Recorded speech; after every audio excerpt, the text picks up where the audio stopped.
بخارا ایک شہر ہے اور اب بھی ہے، بہت بڑا ہے. اور یہ جو روس نے 5 ملک آزاد کیے ہیں، ان 5 آزاد کیے ہوئے ملکوں میں ایک ملک ہے ازبکستان. اس ازبکستان کا کیپٹل تو ہے تاشقند، اور اس کی جو اس کی کنٹری کی جو بڑی سٹی ہے وہ اس کے بعد نمبر ہے سمرقند کا، اور اس کے بعد نمبر ہے بخارا کا. اب بھی بخارا بہت بڑی سٹی ہے.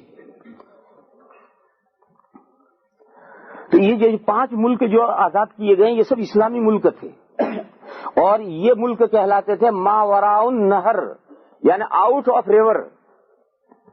وہاں ایک ندی ہے، اس ندی سے مکہ کی طرف جو ہے وہ عراق کہلاتا تھا، اور اس ندی سے جو نارتھ کی طرف کا حصہ ہے وہ ماوراء النہر کہلاتا تھا. تو یہ ماوراء النہر کے جو علماء تھے، اور خاص طور پر بخارا کے علماء تھے، ان علماء نے قرآن کریم میں یہ رکوع لگائے ہیں. پورے قرآن کریم میں جو رکوع لگائے ہیں یہ بخارا کے ماوراء النہر کے علماء نے، اور بخارا کے علماء نے قرآن کریم میں یہ رکوع لگائے ہیں. ایک فتاوا کی کتاب ہے، اس فتاوا کی کتاب کا نام ہے فتاوا تتار خانیہ. اس کو تاتار خانیہ بھی کہتے ہیں، تاتار خانیہ بھی کہتے ہیں اور تتار خانیہ بھی کہتے ہیں. یہ ایک فتوے کی کتاب ہے اور بہت بڑی کتاب ہے.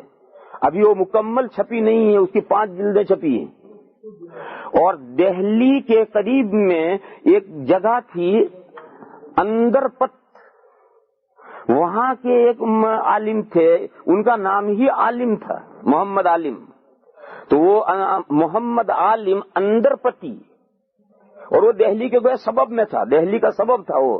تو محمد عالم اندر پتی نے یہ کتاب لکھی ہے، اور محمد عالم اندر پتی کا انتقال ہوا ہے 786 ہجری میں. یہ بسم اللہ کا عدد ہے، بسم اللہ کا عدد ہے 786، 786. یہ 786 جو بسم اللہ کا عدد ہے، اسی سن میں 786 ہجری میں ان کا انتقال ہوا ہے. انہوں نے یہ فتاوا کی کتاب لکھی تھی، اور اس زمانے میں دہلی میں یا اس کے قریب میں کوئی بہت بڑا امیر تھا، حکومت کا کوئی بہت بڑا ذمہ دار تھا، اس کا نام تھا تتار خان. اس تتار خان سے ان کی دوستی تھی.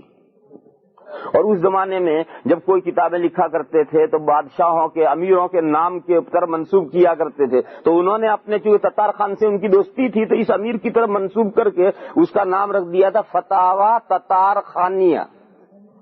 اس فتاوا تتار خانیہ میں یہ ہے جو میں بیان کر رہا ہوں کہ قرآن کریم میں جتنے رکوع لگائے گئے ہیں یہ ماوراء النہر کے علماء بخارا نے یہ سارے رکوع لگائے ہیں. اب ادھر کے جو ماوراء النہر کے علماء کی جو محنتیں اور کتابیں ہیں یہ سب ادھر اور نارتھ کی طرف گئی، اور ہمارا جو ہندوستان ہے، پاکستان ہے، افغانستان ہے، نیپال ہے، برما ہے، اور چین تک چلے جاؤ، یہ سب یہاں جو کتابیں آئی تھی ماوراء النہر کے علماء کی کتابیں ادھر بڑھی.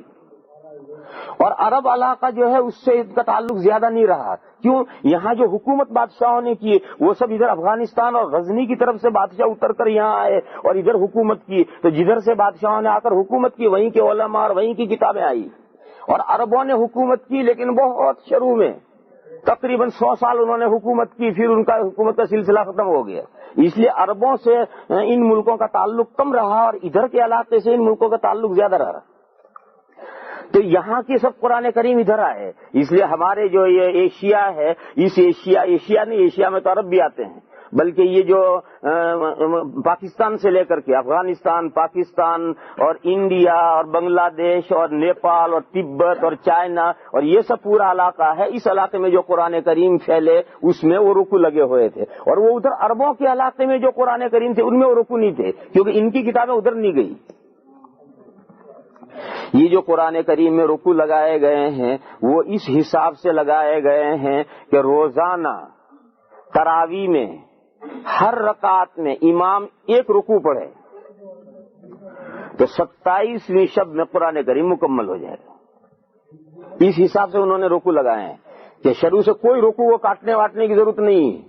ہر رکعت میں ایک رکوع پڑھو اور ہر پر رکعت ایک ایک رکوع پڑھتے چلے جاؤ، ایک ایک رکوع پڑھتے چلے جاؤ، ایک ایک رکوع پڑھتے چلے جاؤ، تو 27ویں شب میں تراویح پوری ہو جائے گی.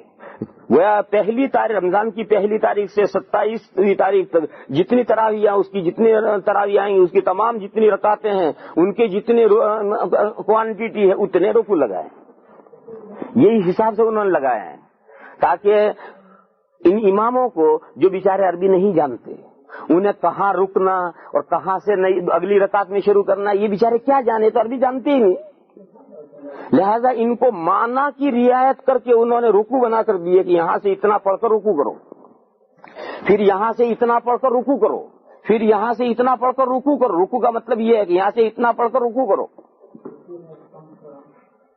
اور 27ویں شب میں قرآن کریم پورا ہو جائے گا, نہ ایک رکوع بچے گا نہ ایک رکوع کم پڑے گا. اس ترتیب سے رکھے ہیں انہوں نے, اور معنی کا لحاظ کر کے انہوں نے یہ سب رکوع تقسیم کر کر کے بیان کیے ہیں.